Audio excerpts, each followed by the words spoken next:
वृंदावन बिहारी लाल की जय। राधा रानी की जय श्री गुरुदेव भगवान की जय। श्री राधे राधे।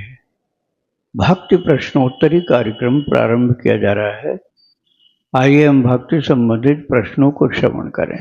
श्री राधे राधे गुरु जी, आपके श्री चरणों में कोटि कोटि दंडवत प्रणाम। रेखा शुक्ला जी, इनका प्रश्न है, गुरु जी 15 जुलाई से गुप्त नवरात्रि चालू हो रहे हैं, तो क्या हम देवी की भक्ति कर सकते हैं? हम नवरात्रि के समय किस प्रकार पूजा करें? और हमें गुप्त नवरात्रि के समय सिर्फ अपने इष्ट देव की पूजा करनी चाहिए या देवी की भी पूजा करना चाहिए, और किस प्रकार पूजा करें? अपने इष्ट देव की पूजा करनी चाहिए। वैष्णव लोगों को नवरात्र में मानस का पाठ करना चाहिए या भागवत जी का पाठ करना चाहिए या वाल्मीकि रामायण जी का पाठ करना चाहिए। श्री राधे राधे। और अगर गुरु जी जैसे इष्ट ना हो कोई, तो हम देवी की पूजा करें तो किस भाव से करें? देवी को माता मानकर ही पूजा करना ज़्यादा उपयुक्त होता है। यदि आपके इष्ट देव भगवान कृष्ण या राम हैं तो आपको फिर रामायण भागवत गीता का पाठ करना चाहिए। राधे राधे। और गुरु जी पूजा का विधान किस प्रकार से होगा, किस प्रकार पूजा कर सकते हैं? वो निष्काम ही सर्वोत्तम होता है। कोई संकल्प नहीं, कोई किसी प्रकार की कामना नहीं, वही ज़्यादा अच्छा होता है। राधे राधे।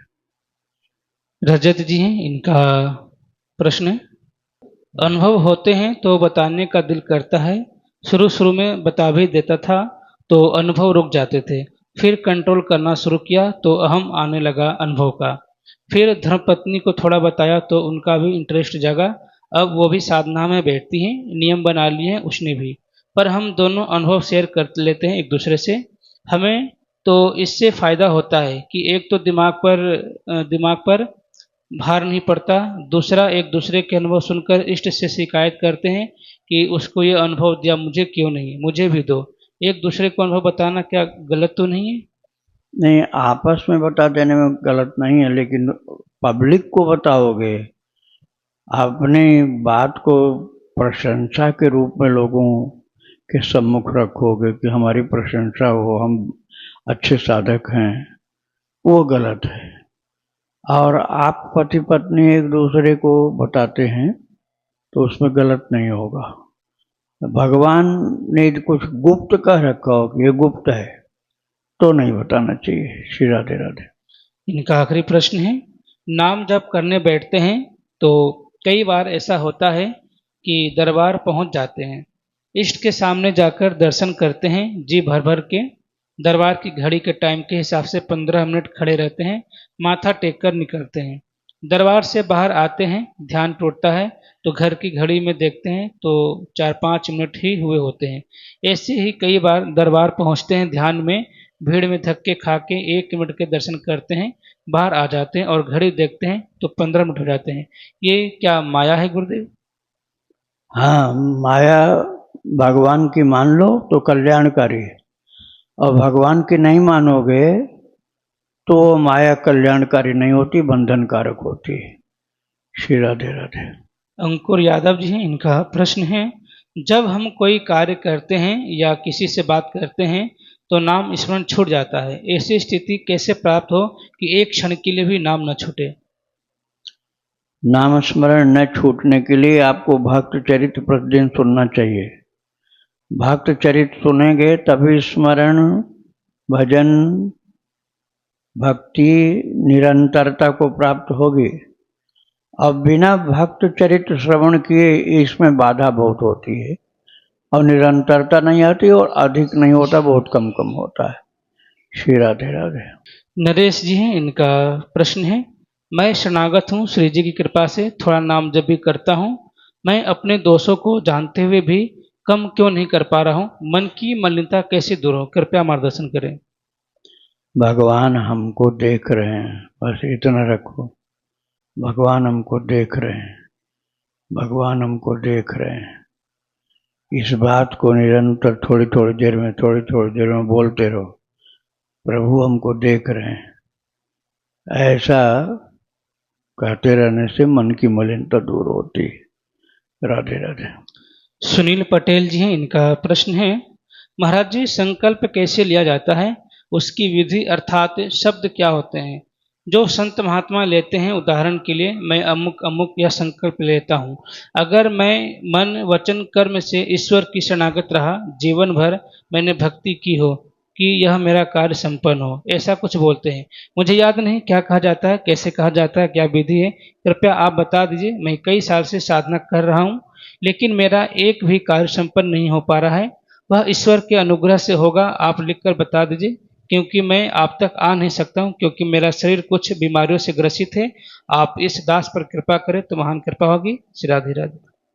जो कार्य आपसे नहीं हो पा रहा तो आप समझ लीजिए संकल्प लेने से और ज्यादा पाप लग जाएगा आपको। संकल्प का मतलब होता है प्रतिज्ञा। आप प्रतिज्ञा करोगे कि मैं ये काम करूंगा, भगवान आपके लिए मंदिर बनाऊंगा, भोग लगाऊंगा, भंडारा करूंगा, एक भी नहीं हुआ, दंड के भागी बन जाओगे। इसलिए संकल्प बिना लिए सत्कर्म करो, जो बन जाए जितना बन जाए, भक्ति करो, भजन करो, अच्छा काम करो, संकल्प करके नहीं। नहीं तो तुम बांधे जाओगे कि तूने तो ये कहा था, अब करता क्यों नहीं है। जैसे भगवान वामन ने राजा बलि को बांध दिया था कि संकल्प किया था और अब दान क्यों नहीं कर रहा है, तो बांधा गया, बलि को बांध दिया गया। ऐसे ही संकल्प करके जो उस संकल्प को पूरा नहीं करता है वो दंड का अधिकारी हो जाता है, बांधा जाता है, पिटाई होती है उसकी। इसलिए संकल्प मत करो, भक्ति करते जाओ, भक्ति करते जाओ। संकल्प करने पर राजा बलि को भी बांधना पड़ा, पिटाई हुई उनकी, तो तुम क्या हो उनके सामने भाई। इसलिए बिना संकल्प के ही भक्ति करो। राधे राधे। पूजा जी हैं, इनका प्रश्न है, गुरु जी अगर कांत भाव स्वीकार कर लिया जाए तो भक्त को क्या क्या अनुभव होते हैं? वो तो अनुभव आपको खुद करना पड़ेगा, वो अभी थोड़े बताने की चीज है।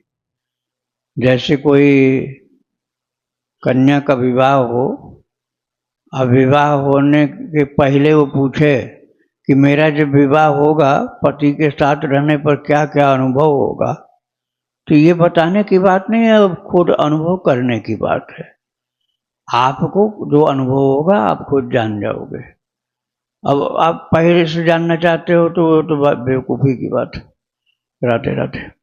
गुरुदेव, कहीं कहा जाता है कि कांत भाव वाले को पहले सहचर्य भाव स्वीकार करनी पड़ती है। जब सहचर्य भाव में जाते हैं तब श्री किशोर जी की कृपा से वह कांत भाव में स्वीकार किए जाते हैं और तब जाकर के उनको निकुंज मिलता है। या कई लोग ऐसा भी कहते हैं कि सहचर्य भाव में आने के बाद ही निकुंज मिलता है। जैसे श्री मीराबाई जी पहले द्वारिका की उपासना की हैं, द्वारिका में गई हैं, फिर वृंदावन आकर के निकुंज की उपासना की हैं, तब जाकर के उनकी निकुंज प्राप्त हुआ है। ऐसा इसमें कोई कम ज्यादा नहीं है, भाव अलग अलग है। एक में है ये कि आप राधा रानी को स्वामिनी मानेंगे और अपने को सेविका मानेंगे, बस इतना अंतर समझ लो। राधा रानी को स्वामिनी मानना और अपने को सेविका मानना, ये हो गया सहचरी भाव। और कन्हैया को प्रियतम मानना, अपने को उनकी प्रिया मानना, ये हो गया कांता भाव। इसमें एक दूसरे की अधीनता है ही नहीं, ये स्वतंत्र है। कन्हैया को प्रियतम मान लो, आप कांता भाव के हो गए। राधा रानी को स्वामिनी मान लो, आप सहचरी भाव के हो गए। सीधी सीधी बात है, इसमें मिलने जुलने की बात नहीं है। राधे राधे। गुरुदेव, कई लोग ऐसा भी कहते हैं कि केवल डायरेक्ट अगर हम कृष्ण से अपना संबंध जोड़ दें कांत भाव से तो श्री जी नाराज होती हैं। तो ऐसे में श्री जी को क्या मानना है? अगर कांत भाव से श्री कृष्ण को पति माने तो श्री जी को क्या मानना चाहिए? श्री जी महारानी है, राधा रानी है। तुम रानी नहीं बनने जा रहे हो, तुम सेविका बनने जा रहे हो, प्रिया बनने। प्रिया का मतलब रानी पटरानी नहीं, प्रिया का मतलब देखो भगवान कृष्ण ने कितने विवाह किए थे, 16,108 सभी पर भगवान की पत्नी थी। 8 उसमें पटरानियां थी, उनमें सबसे प्रमुख रुक्मिणी जी थी। अब देखो, रुक्मिणी जी कोई वृंदावन तो आती नहीं थी, राधा रानी जी से मिलने के लिए रुक्मिणी जी तो नहीं आती थी। अब न रुक्मिणी जी का दर्जा कोई कम है, एक जगह ऐश्वर्य की प्रधानता, एक जगह प्रेम की प्रधानता, इतना ही अंतर है। प्रिया वो भी हैं और प्रिया यहाँ वाली भी हैं। जो रुक्मिणी जी हैं वो भी प्रिया हैं, और जो राधा रानी वो भी प्रिया हैं। इनमें कोई छोटी बड़ी की बात नहीं। राधा रानी के यहाँ प्रेम की प्रधानता है, रुक्मिणी जी के यहाँ ऐश्वर्य की प्रधानता है। दोनों ही प्रभु की शक्ति हैं, दोनों ही ठाकुर जी की रानी पटरानी। इनको राधा रानी कहा जाता है, उनको पटरानी कहा जाता है, हैं दोनों ही प्रभु की प्रिया। वही एक ही जानकी जी दो रूप धारण किए हैं, एक ही जानकी जी दो रूप धारण करके रहती हैं। आप इसमें भेद मत पैदा करो। जिसको कांता भाव स्वीकार है कांता भाव से भक्ति करो, जिसको सहचरी भाव पसंद है सहचरी भाव से भक्ति करो। भगवान को दोनों स्वीकार है, बीच में आप लोग झगड़ा पैदा करते हो। भगवान को तो दोनों स्वीकार, भगवान को रुक्मिणी जी भी स्वीकार है, राधा रानी भी स्वीकार है, और आप लोग झगड़ा लगाते हो, नहीं इनके पास आना पड़ेगा, उनके पास जाना पड़ेगा। क्यों आना जाना पड़ेगा? जब ठाकुर जी अपना रहे हैं तो आने जाने का क्या मतलब हुआ? राधे राधे।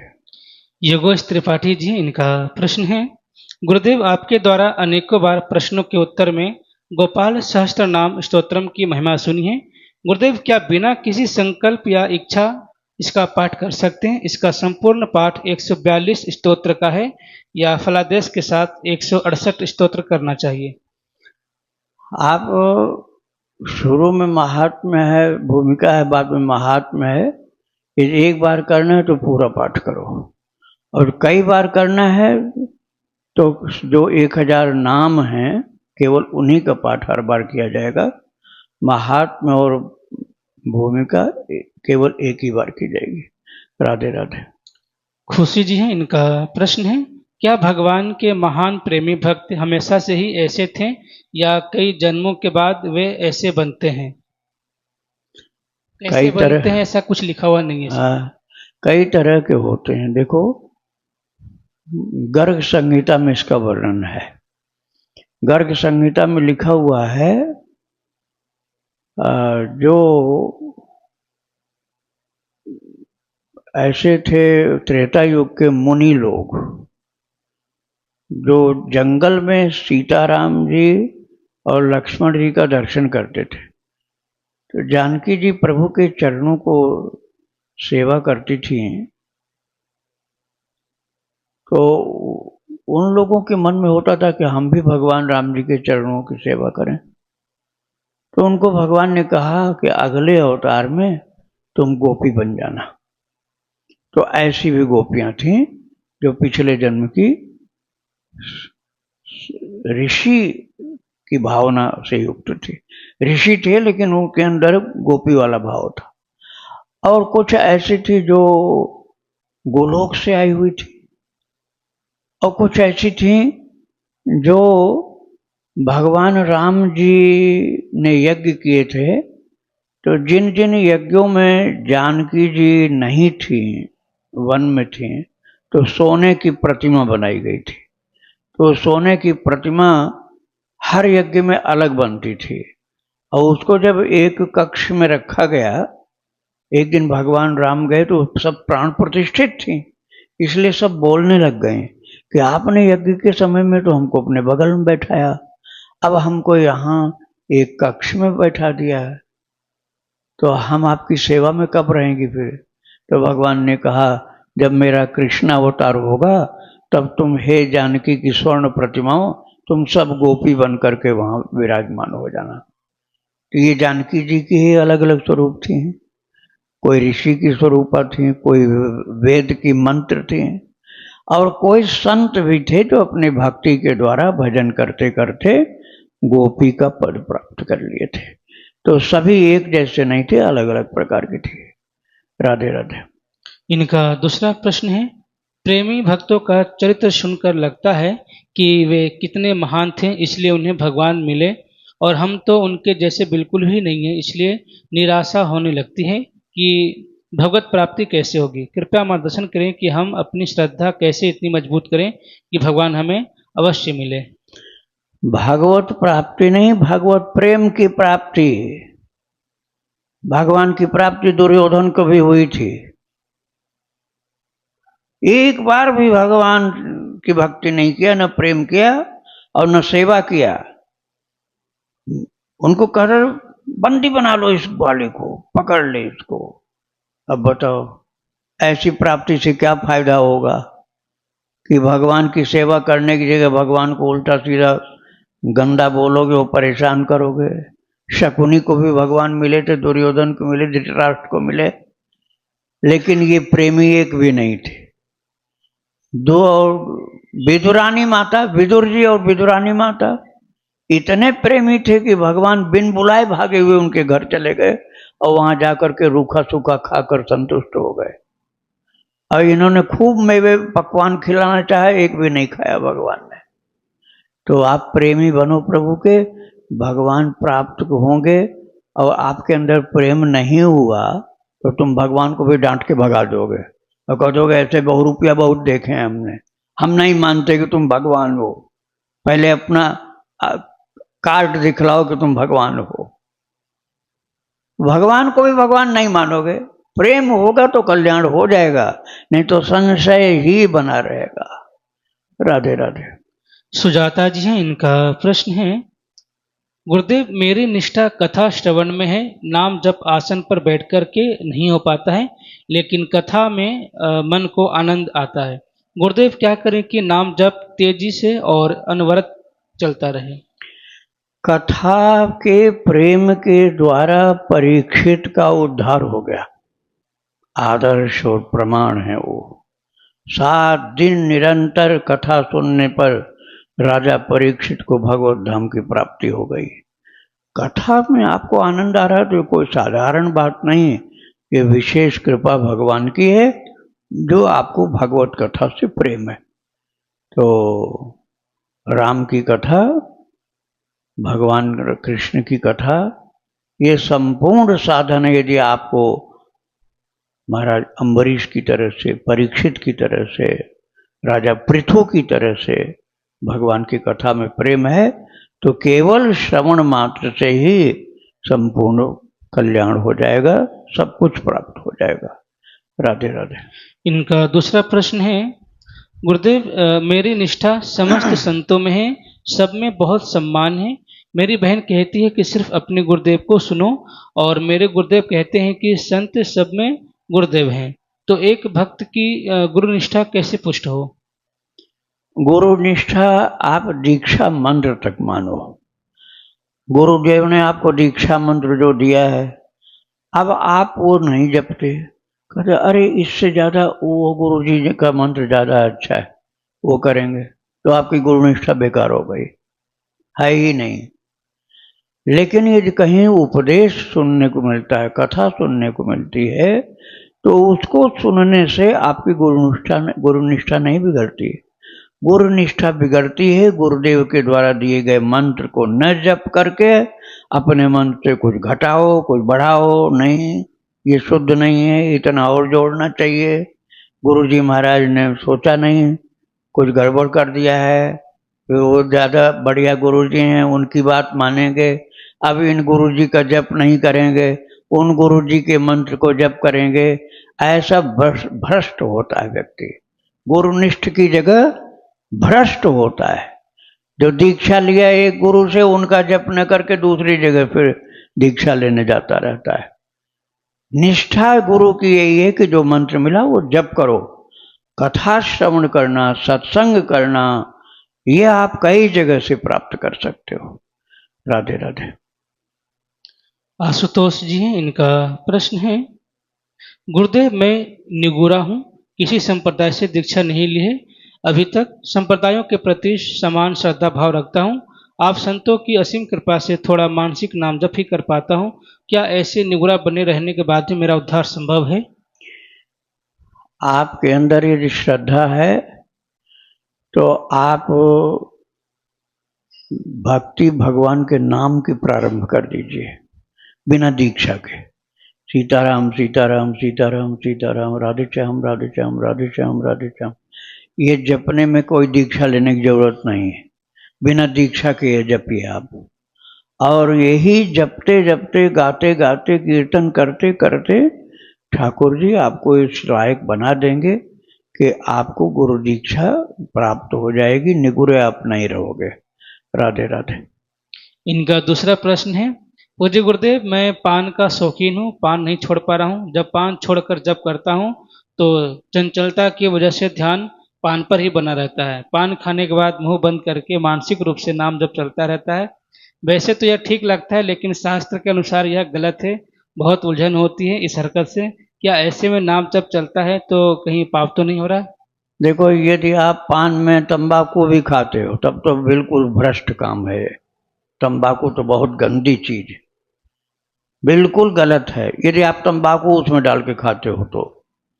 और केवल तांबुल का पत्ता, पान का पत्ता है, उसमें आपने इलायची लौंग ये डाल लिया और आपने भगवान को भोग लगाया।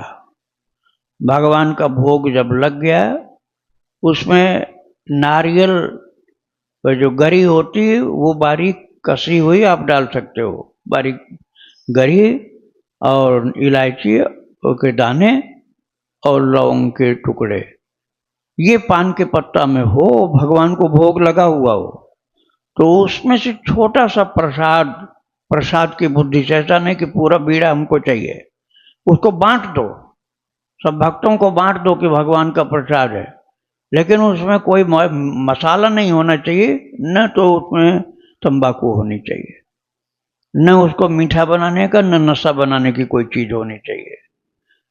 केवल इलायची लौंग और नारियल और पान का पत्ता भगवान को भोग लगा हुआ, उसमें थोड़ा सा आप खा लीजिए तो भक्ति की बात है। और आप अकेले अपने अपने पसंद के, सुगंध के और स्वाद के पान खाते हो तो ये भक्ति वाली बात नहीं है, भी इसको छोड़ देना चाहिए। श्री राधे राधे। प्रश्न है गुरुजी, मेरे घर के पास एक मंदिर है। वहां मंदिर स्थापना दिवस के अवसर पर 12 एवं 13 जुलाई को श्री रामचरितमानस का अखंड पाठ आयोजित किया गया था। पंडित जी ने मुझे भी इस पावन पाठ में सम्मिलित होने के लिए आमंत्रित किया। मैंने सहर्ष अपनी स्वीकृति दे दी। इसी बीच मेरी माता जी ने मुझे 12 जुलाई को ही गांव आने के लिए कहा। मैंने उनसे विनम्रता पूर्वक निवेदन किया कि इस रविवार मैं गांव नहीं आ पाऊंगा क्योंकि मंदिर में श्री रामचरितमानस का पाठ है। मैंने उनसे कहा कि मैं अगले रविवार गांव को आ जाऊंगा। वे मेरी बात से सहमत हो गई। किंतु जब मैं मंदिर जाने की तैयारी कर रहा था तभी मेरा रक्तचाप, ब्लड प्रेशर अचानक बहुत बढ़ गया। इस कारण मैं रविवार को मानस पाठ में सम्मिलित नहीं हो सका। मैंने सोचा कि रात तक मेरा स्वास्थ्य ठीक हो जाएगा और मैं अगले दिन प्रातः 5 बजे जाकर पाठ में भाग ले लूंगा। परंतु प्रातःकाल मेरी पत्नी की तबीयत अचानक बिगड़ गई, उन्हें तुरंत अस्पताल ले जाना पड़ा। इस कारण मैं श्री रामचरितमानस के पाठ में सम्मिलित नहीं हो पाया। यद्यपि मैंने अपने घर पर श्रद्धापूर्वक श्री रामचरितमानस का पाठ किया। गुरुदेव, मेरे मन में यह प्रश्न बार बार उठ रहा है कि ऐसा क्यों हुआ। कृपया इस घटना के आध्यात्मिक समझाने की कृपा करें ताकि मेरे मन की शंका और ग्लानि दूर हो सके। शंका मत करो, भगवत कार्य में जितना ठाकुर जी स्वीकार करते हैं उतना ही अंश आप लग पाते हो। आपको भगवान जितना सेवा में लेना चाहते थे उतनी सेवा में आपको लगा लिया, तो भगवान के हो आप, भगवान की सेवा करते रहो, शंका मत करो। प्रभु ने जितना दिया उतना आपने ग्रहण किया। राधे राधे। विजय जी हैं, इनका प्रश्न है, महाराज जी कृपया वह साधना बताने की कृपा करें जो पूज्य राधा बाबा ने एक पंडित जी को बताया था। 3 दिन में हनुमान जी को प्रकट होकर दर्शन होने वाली, और उसकी क्या विधि है, मंत्र नियम, इसका भी कृपया बताने की कृपा करें। उसको आपने जहाँ से सुना है, जहाँ से पढ़ा है, वहीं पढ़िए, वहीं सुनिए। आप हठ मत करिए। हर किसी को ऐसे साधन में सफलता नहीं मिल सकती है, पात्रता बहुत जरूरी होती है। अब पूर्व जमानों में कैसे मंत्र की सिद्धि हो जाती थी, आजकल नहीं होती। ऐसा नहीं कि मंत्र सब बेकार हो गए, लेकिन हम उसके लायक नहीं हैं, हम उसके लायक नहीं हैं।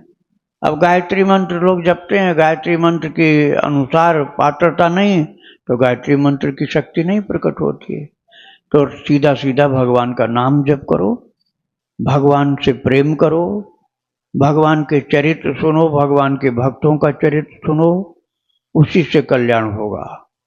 जो चीज जिसके लिए बताई गई उसके लिए लागू होती, हर किसी के लिए नहीं लागू होती। राधे राधे। संगीता जी हैं गुरु जी, इनका प्रश्न है, बाबा जी मैं 64 माला महामंत्र करती थी जो मेरे गुरुदेव ने बोला था, लेकिन इधर 2 साल से अपने स्वास्थ्य से बहुत परेशान हूँ, तो सुबह उठ नहीं पाती हूँ और माला की संख्या पूरी नहीं हो पाती। मुझे बहुत ग्लानि है। दूसरी अपनी रसोई भी नहीं कर पा रही हूँ। मैं क्या करूँ, कृपया बताएं। आपको नाम जप करना है, माला के बिना भी आप जप कर सकती हैं।